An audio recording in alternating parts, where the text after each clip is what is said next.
오늘 이사야서 9장 8절에서 12절입니다. 우리 한 목소리로 읽도록 하겠습니다. 시작.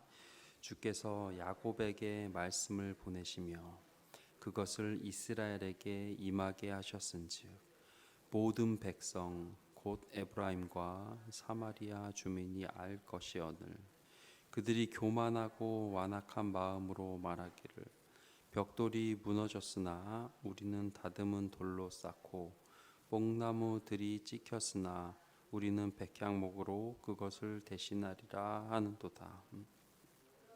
여호와께서 의신의 대적들을 일으켜 그를 치게 하시며 그의 원수들을 격동시키시리니 앞에는 아람 사람이요 뒤에는 블레셋 사람이라. 그들이 모두 입을 벌려 이스라엘을 삼키리라. 그럴지라도 그의 손이 퍼져 있으리라. 아멘. 우리가 이사야를 통해 은혜를 나누고 있습니다. 오늘 성경의 본문은 역사적 회고에 해당하는 부분입니다. 이스라엘 역사에 거듭 나타난 하나님의 과거의 심판을 되돌아보고 있습니다. 그래서 그분의 징벌적 개입에도 불구하고 여전히 깨달음이 없이 죄 가운데 있는 지금의 이스라엘을 드러내고 있습니다. 오늘 우리가 같이 읽기는 12절까지만 읽었는데요. 우리가 보는 매일 성경에 잘 정리되어 있습니다. 하나님이 심판을 하시죠. 어떤 부분을 심판하셨죠? 교만에 대해서 심판하십니다. 그리고 이어지는 것은 지도자들, 타락한 지도자들에 대한 심판이 이어집니다. 그리고 탐욕한 자들에게 심판, 그리고 마지막으로 불의에 대한 심판이 이루어지는 모습을 볼 수가 있습니다.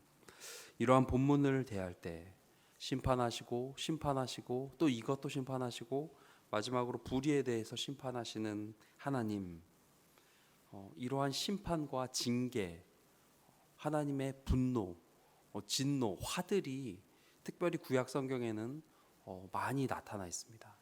신약에도 예수님께서 굉장히 분노하시고 징계하시는 모습을 우리는 성전을 정화하는 예수님의 모습에서 알 수 있습니다. 이러한 심판하시는 하나님, 이런 많은 성경 구절을 보며 우리가 이렇게 하나님에 대해서 생각할 수 있어요. 하나님에 대해서 고정관념으로 생각할 수 있어요. 뭘까요? 바로 하나님은 심판하시는 하나님이라고 고정관념으로 우리가 생각할 수 있습니다. 분노하시는 하나님, 하나님은 항상 화나 계신 것 같아요. 회초리 들고 잘못한 것 이렇게 찾아다니시면서 지적하시고 때리기만 하시는 하나님, 그런 하나님으로 성경을 보면 충분히 그렇게 볼 수 있습니다. 왜요? 하나님은 분명히 오늘 본문과 같이 심판하시는 목록들이 있기 때문이죠. 교만에 대해서, 긍휼히 여기지 않는 타락한 지도자에 대해서, 탐욕에 대해서, 그리고 불의에 대해서 하나님은 심판하십니다. 하나님은 그것에 대해서 그냥 내버려 두지 않으시는 분입니다. 근데 그것을 바꾸어 얘기하면, 그것을 다르게 보면 하나님의 성품이 오히려 더 잘 드러날 수 있습니다. 하나님은 늘 화나 계시고 우리에 대해서 회초리만 내리시는 분이 아니라는 거죠. 오늘 본문과 같이 교만을 심판하십니다. 그러면 교만을 심판하시는 하나님의 원 속성, 하나님의 성품은 뭘까요? 겸손하신 분이라는 거예요. 긍휼이 많으신 분인 거예요. 교만한 모습이 아니라는 거죠. 타락한 지도자를 하나님 심판하십니다. 그럼 다른 말로 하면 뭘까요? 하나님은 공의로우신 분입니다. 정직한 지도자를 사랑하시는, 정직하게 심판하시는 하나님이십니다. 약자에게 악을 행하는 자를 심판하시는 하나님, 다른 말로 하면 뭐죠? 고아와 과부를 사랑하시는, 오히려 사회적 약자를, 아무도 돌보지 않는 그 사회적 약자, 돌봐도 티도 안 나는 그 존재들에 대해서 하나님은 한없이 관대하시고 관심이 있으신 분입니다. 탐욕에 대해서 성경은 분명히 심판한다고 하셨습니다. 그럼 우리의 하나님은 어떤 분이죠? 탐욕이 없으시고 자신을 내어주기까지 하시는 좋으신 하나님이라는 겁니다. 불공평한 판결에 하나님은 분노하신다고 성경은 불의에 대해서 심판한다고 오는 본문은 얘기하고 있습니다. 그럼 하나님은 어떤 분이죠? 불의하지 않으시고 정의롭게 심판하시고 속지 않으시는 하나님이시라는 거예요. 그래서 당신의 백성들이, 하나님의 자녀들이 이러한 성품으로 공의롭게 정의롭게 아름다운 삶을 살기를 원하시는, 그렇기 때문에 이러한 심판을 앞에 깔아 놓으시고 우리에게 말씀하시는 하나님이라는 거죠. 성경은 중요한 것을 반복합니다. 오늘 우리가 같이 읽진 않았지만 10장 4절까지 동일한 4개의 문장이 있어요. 볼까요? 마지막으로 함께 읽었던 12절의 마지막 부분. 그럴지라도 여호와의 진노가 돌아서지 아니하며 그의 손이 여전히 퍼져 있으리라 했습니다. 그렇게 살지 않는 이 백성들에 대해서, 하나님의 성품이 아닌 모습을 드러내는 이 백성들에 대해서 하나님께서 그럴지라도 여호와의 진노가 돌아서지 아니하며 하나님의 손이 여전히 퍼져 있으리라 했습니다. 이건 이런 얘기입니다. 그렇게 살지 않는 이 백성들에 대해서 하나님은 어떤 분인가? 그냥 내버려 두는 분이 아니라는 거예요. 그렇게 살지 않는 자신의 자녀들을 보며 하나님은 어떻게 하신다? 분노하시면서 그 길에서 돌아서길 원하는 분이라는 거예요. 여전히 그들이 바른 길로 돌아오기를 기다려 주시고 참아 주시는 분. 그렇게 살지 않는 백성들에게 하나님의 손이 여전히 펴져 있으리라. 여전히 그들에 대해서 손을 먼저 내미시는 하나님이라는 거죠.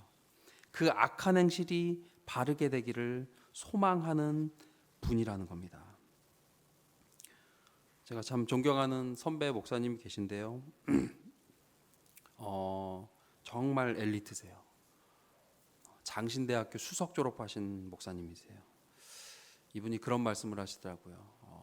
작년에 제주도에서 같이 공부했는데 아드님이, 제가 한번 얘기한 것 같은데, 큰 아드님이, 자식이 4분인데 그렇게 얘기하세요. 저희 집에서 참 이젠 웃으면서 얘기하시더라고요. 이제 20대 중반인데 벌써 이제 귤 농사를 져요. 네. 뭐 100평당 얼마 이렇게 해가지고 남의 밭에 어리기 때문에 귤 농사를 배우는데, 아니 저 어린 나이에 어떻게 벌써 귤 농사를 시작했어요? 제가 물어봤어요. 근데 이분이 그러는 거예요. 고등학교를 자퇴를 했다고. 근데 이렇게 표현하시더라고요. 얘는 할 수 있는 모든 비행을 다 해보내라는 거예요. 그래서 학교에서 퇴학인데 학교 가서 선생님 붙들고 애원해가지고 퇴학을 자퇴로 바꾼 거예요, 이분이. 여러분, 퇴학과 자퇴는 많은 차이가 있는 것 같죠? 어차피 뭐 고졸이 아닌 거는 맞지만 자퇴를 겨우 시키고 또 이 공부 안 하는 애를 붙잡고 검정고시를 겨우 통과시키고, 그 검정고시 공부도 목사님이 하셨대요. 그리고 가지 않는 대학을 등록해서 가라고 이렇게 했더니 안 가고 귤 농사를 짓는다는 거죠. 이렇게도 회유해보고 저렇게도 해보고, 형사 앞에서 애원하고 검사님 앞에서도 찾아가보고 할 수 있는 건 다 해봤다는 거예요.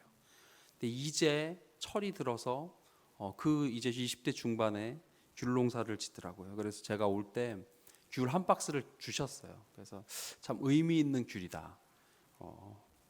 그렇게 먹었었는데요. 한 번은 이 친구가 또 여전히 밤새 친구랑 놀고 어떤 비행을 했는지 모르겠지만 이제 날이 셀 때에, 해가 뜰 때에 들어오더라는 거예요. 목사님께서 밤새 기다리다가 거실에서 이제 그 친구가 문을 열고 들어오는 거죠. 그래서 그 아들한테 소리를 지르면서 그랬대요. 나가라 그랬대요. 나가라. 그랬더니 얘가 어떻게 했을까요? 네 하고 나가더라는 거예요. 네 하고. 여러분, 우리 하나님의 그럴지라도 여호와의 진노가 돌아서지 아니하며 그의 손이 여전히 퍼져 있으리라. 이건 뭐죠? 나가 하는 그 목사님의 그 음성인 거예요. 여러분, 나가라는 건 뭘까요? 나가지 말라는 거예요. 빨리 와. 너 밤새 뭐 하고 다녔니? 그러지 않았으면 좋겠다. 라는 그 마음이 들어가 있는 거죠. 그럴지라도 여호와의 진노가 돌아서지 아니하며, 그럴지라도 하나님의 사랑이 돌아서지 아니하며, 그의 손이 여전히 퍼져 있으리라. 여전히 하나님은 당신의 손을 우리들에게서 거두지 않으신다는 모습입니다. 때론 최고의 징계는 그를 징계하고 그에 대해서 지적하고 회초리 드는 것이 아니고 내버려 두는 거예요. 포기하는 거예요. 그 악한 모습에 대해서 지적하지 않는 것, 그것이 최고의 징계이고 저주라는 거죠. 반복해서 이렇게 얘기합니다. 그럴지라도 여전히. 이 단어에 숨어 있는 하나님 아버지의 마음을 느끼는 아침 됐으면 좋겠습니다. 그럴지라도 여호와의 진노, 사랑은 그쳐진 적이 없습니다.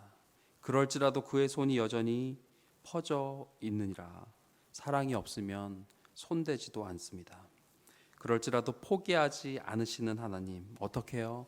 어디까지 포기하지 않으시죠? 당신께서 스스로 십자가에 달려 죽을 그 경지까지, 우리가 죄인 되었을 때 그리스도께서 우리를 위하여 죽으심으로 하나님의 사랑을, 우리에 대한 사랑을 확증하는 그 경지까지 하나님은 우리를 포기하지 않으십니다. 때론 내가 나를 보며 답이 없을 때가 있습니다. 절망할 때가 있어요. 그럴 때에 우리를 포기하지 않으시고 다시 기회를 주시는 하나님, 다시 나를 일으켜 세우시는 그 사랑의 하나님을 말씀 가운데 만나시기 바랍니다. 십자가, 끝없는 사랑, 포기하지 않는 하나님의 액션, 십자가의 사건을 우리가 붙들고 산다면 나도 우리를 포기하지 않을 수 있습니다.